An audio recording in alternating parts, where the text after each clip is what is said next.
Hello students. In the previous video, we studied how diversity, apart from bringing out positive things and having good aspects to it, also has negative things or bad things in it. For example, prejudice. What are prejudices?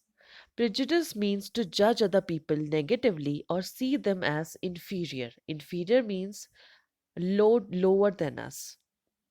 And the other thing is creating stereotypes.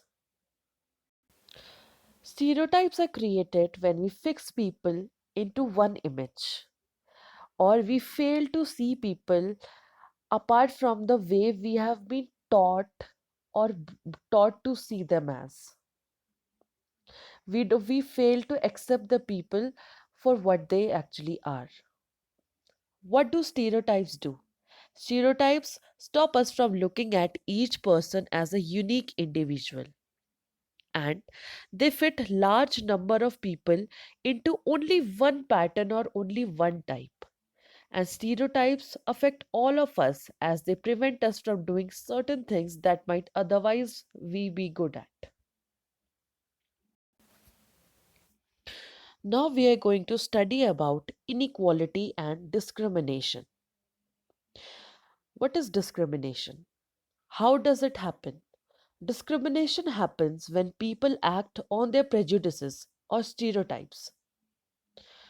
If you do something to put other people down, if you stop them, for example, if you stop them from taking part in certain activities and taking up jobs, or stop them from living in certain neighborhoods. Examples of discrimination are preventing people from taking water from the same well or hand pump as you do, or not allowing people to drink tea in the same cups or glasses as the others. These are the very basic or simple examinations of discrimination which happen in day to day lives. What are the reasons, or why do this discrimination take place?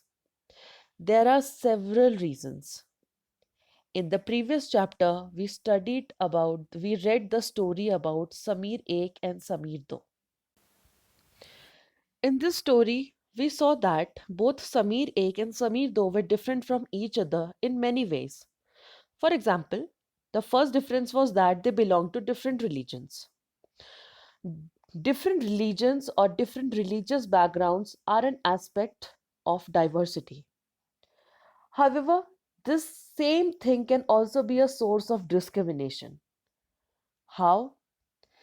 Groups of people who may speak a certain language, follow a particular religion, live in specific regions, may be discriminated against, as their customs or practices may be seen as inferior or seen in a lower light than the others. Another difference between the two Samirs was in their economic backgrounds, that is, their financial status. Samir, though, was poor. This difference, as you have read earlier, is not a form of diversity, but it is a form of inequality. What happens when a person is poor? When people are poor, they do not have resources or the money to meet their basic needs like food, clothing, shelter, education, etc. So, after that, what happens is that they experience discrimination in certain places. For example, in offices, in hospitals, in schools, in markets, in the places they are living, etc. They are simply treated badly because they are poor.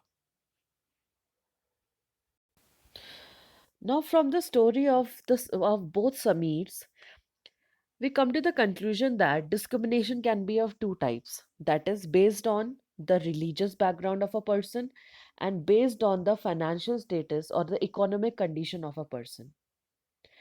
But the thing is that some people might experience these both kind of discriminations. For example, they might be poor and as well as belong to the religious groups whose culture is not valued. For example, tribals. Some religious groups and even particular regions are discriminated against for one or more of these reasons.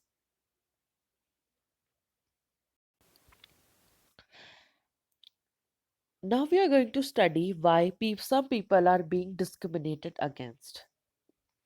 In our society, people are engaged in different kinds of works like teaching, carpentry, pottery, weaving, fishing, farming, etc. to earn a livelihood. However, some certain kinds of works are valued or seen more than the others.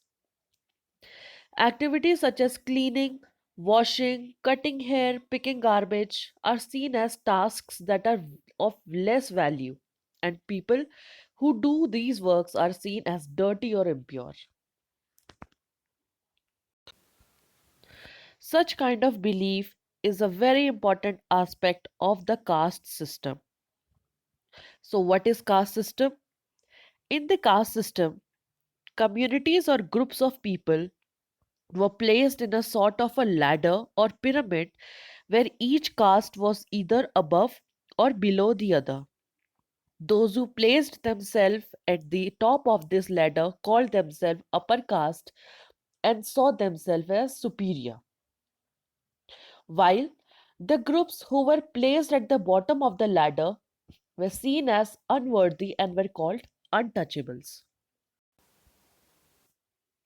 This figure or the pyramid shows how our Hindu society was divided into different castes, and here we can see here in this that untouchables or the people who were placed in the last or the bottom of the pyramid or the ladder were the untouchables.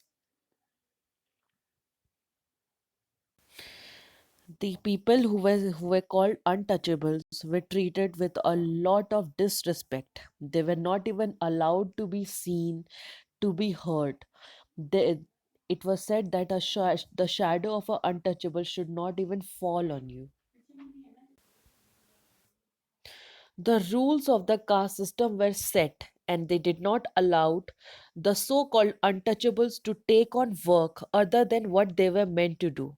For example, some groups were forced to pick garbage and remove dead animals from the village, but they were not allowed to enter the homes of the upper castes or take water from the village well. For example, as we can see in this picture, this lady is sitting far away from the well because she belongs to the untouchable caste. Their children could not sit next to the children of the other castes in school. For example, as we can see in this picture, this girl here, she is sitting separately from the other students because she belongs to she comes from the lower caste. Thus, the upper castes acted in ways which did not give the so called untouchables the same rights that they enjoyed.